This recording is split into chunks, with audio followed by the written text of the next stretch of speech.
дар панҷумин боҷиҳои ҳамбастагии исломӣ тими мунтахаби ҷудои кишвар рақобатҳоро дар ҳайати даставӣ баргузор кард. ҳайати дастави мардонаи кишвар мебоист дар даври аввал бо мунтахаби ӯзбекистон рақобат кунад, вале тими ӯзбекистон бо сабаби ҷароҳати ҷудокоронаш аз иштирок дар ин марҳила даст кашид ва дастаи мо роҳ гирифт сӯи марҳилаи якчорниҳоии мусобиқа. дар даври якчорниҳои ҷудокорони мо бо дастаи Сенегал ворidi татамӣ шуданд. бо сабаби як нафар кам будани ҳайати тими мо, тими кишвар рақобатҳоро бо ҳисоби 1-0 ба суди Сенегал шурӯъ кард. ибтидо Шаҳбоз Саидаброров барои гилем баромада дар сониҳаи охир пирӯзиро ба даст овард. баъдан мебоист барои татами Шодмон Ризоев барояд, вале рақиби сенегалии ӯ аз рақобат кардан даст кашид ва тими мо бо ҳисоби 2-1 ба пеш баромад. ҳамин барои гилем ҷудокори бо маҳорати меҳан Комроншоҳу Сопирён баромад ва бо Абдураҳмон Диао даст ба гиребон шуд. Комроншоҳ ва Абдураҳмон ба ҷуз огоҳӣ чизе ба даст наоварданд. ҷудокори кишвари Сенегал бо сабаби камкории зиёд шидои сеюмро гирифту Комроншоҳ ғолиби рақобат гашт. ҳамин тавр дастаи мардонаи ҷудои кишвар роҳи худро ба даври ниманиҳоӣ ҳамвор сохт. тими мардонаи ҷудои кишвар муқобили Озарбойҷон низ бо тафовути як пирӯзӣ ворidi татамӣ гаштанд. ҳамин тавр аввал шуда Шаҳбоз Саидаброров бо Иброҳим Алиев даст ба гиребон шуд. дар вақти асосӣ ҳар ду ҷудокор соҳиби яквазаригӣ шуданд ва ҳамин натиҷа то дақиқаҳои асосиву иловагӣ нигоҳ дошта шуд. дар дақиқаҳои иловагӣ намояндаи Озарбойҷон ҳаракатҳои бардуруғ менамуд ва худро фаъол нишон медод.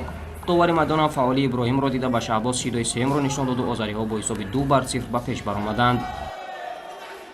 баъди Шаҳбоз ҷудокори бо маҳорати меҳан Шодмон Ризоев ворidi татамӣ шуду ибтидо яквазарӣ кор кард, вале чанд сония пас ҷудокори озарӣ ҳам соҳиби яквазарӣ гардид, вале баъдан Шодмон бо дасту бозии рустамонаш ҳарифро чуноне зад ки шояд аз баромаданаш муқобили Шодмон пушаймон ҳам шуда бошад, чунки дар даври гузашта ин дасту бозии рустамонаро ҳарифони дигар дида аз рақобат даст кашида буданд. рақобати навбатӣ хеле барои тими кишвар муҳим буд, чунки дар сурати ғалаба ҳисоб баробар мегардид. Комроншоҳу Сопирён бо Зелим Сакаев рақобат кард ва дар вақти асосӣ ғолиб муайян нагашт ва дар ибтидои дақоиқи иловагӣ Зелими Озарӣ яквазарӣ гирифту тими Озарбойҷон бо ҳисоби 3-1 ба пирӯзӣ даст ёфт. тими мардонаи ҷудои кишвар ҳамакнун барои медалҳои биринҷии мусобиқа бо ҷудокорони Қазоқистон нерӯ хоҳанд санҷид. дар рақобат барои медалҳои биринҷӣ низ ҷудокорони мо бо як имтиёзи кам ба масофи варзишгарони қазоқ рафтанд. Шаҳбоз Саидаброров дар рақобати аввал аз ҳарифаш шикаст хӯрд. ҷудокори қазоқ ибтидо соҳиби яквазарӣ шуд, баъдан бо усули хафа кардан Шаҳбозро таслими хеш намуд. боз ҳам ному нангбардори дирафши ковёнаи кишвар дар рафти ин рақобатҳо ҷудокори шуҷои меҳан Шодмон Ризоев гашт. Шодмон дар ҳамон дақиқаҳои аввал ҳарифи қазоқашро бо усули ҳалоли гӯштини тоҷикӣ ба замин хобонду ҳисобро 2-1 кард. баъдан барои татами Ҷамгир Маҷидов баромад. рақобати ӯ ва ҳамтои қазоқаш тӯлонӣ шуду то ба дақиқаҳои иловагӣ кашида шуд. дар Голден Скор Ҷамгир соҳиби имтиёзе гашт ва умеди биринҷӣ гирифтанро бештар намуд. ва дар рақобати хеле муҳим ва ҳалкунанда Комроншоҳу Сопирён бо ҷудокори бо маҳорати қазоқ Ислом Бозбоев даст ба гиребон шуд. аз ибтидо ҷудокори қазоқ ягон амалеро иҷро намекарду фақат дар тела додану аз майдон берун кардан усто буд.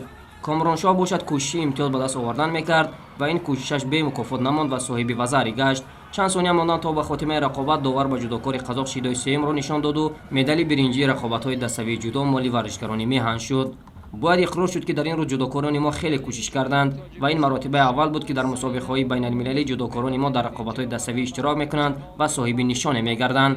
махсусан бояд барои ҳунарнамоии Шодмон Ризоев даст гуфт, ки дар тамоми рақобатҳояш бидуни тарсу ҳарос ҳарифонашро зери по карду ин медали биринҷиро ҳалол замони пирӯз шуд. Комроншоҳу Сопирён ҳам шоҳкорӣ кард бар муқобили Ислом Бозбоев ва Абубакри Акобир ҳам барандаи нишони биринҷӣ ҳам дар ҳайати инфиродӣ ҳам дар ҳайати dastavi timi millî ҷудои Тоҷикистонро дар ҳоли тамошо кардан ҳастем дӯстони азиз.